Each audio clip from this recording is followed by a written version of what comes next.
भुसावळात गांधीधाम एक्सप्रेसमध्ये 9 लाखांचा गांजा पकडला. ओडिशातील तिघांना बेड्या. दिनांक 3 सप्टेंबर रोजी गाडी क्रमांक 12994 गांधीधाम एक्सप्रेसमधून गांजाची तस्करी होत असल्याची गोपनीय माहिती रेल्वे सुरक्षा बलाच्या सीआयबी पथकाला मिळाल्यानंतर पथकाने मंगळवार दिनांक 2 सप्टेंबर रोजी जळगाव भुसावळ दरम्यान गाडीची श्वान पथकाला सोबत घेत तपासणी केल्यानंतर S5 या स्लीपर कोच डब्यातून 3 संशयितांना ताब्यात घेतले. आरोपींच्या बॅगेतून तब्बल 42.280 किलो गांजा जप्त करण्यात आला. या गांजाचे बाजार मूल्य सुमारे 9 लाख रुपये आहे. नुलुमालू जसवंत डोरा, वय वर्ष 25, राहणार ओडिसा.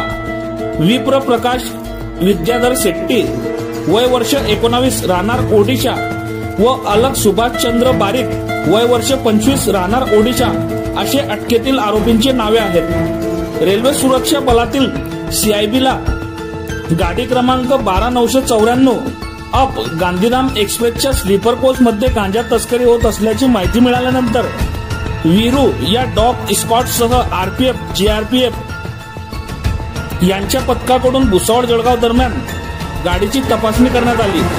S5 या स्लीपर डब्यातून 3 प्रवाशांना हालचाली संशयास्पद वाटल्यानंतर त्यांना बॅगांसह ताब्यात घेण्यात आले.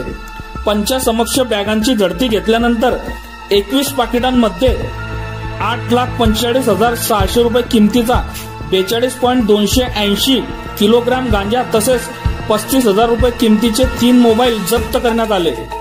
तिन्ही आरोपींविरुद्ध NDPS कायद्याअंतर्गत गुन्हा दाखल करण्यात आला. तपास लोहमार्ग पोलीस निरीक्षक सुधीर दायरकर करीत आहेत. अटकेतील तिन्ही आरोपींना भुसावळ रेल्वे न्यायालयात हजर केले असता 6 दिवसांची पोलीस कोठडी सुनावण्यात आली.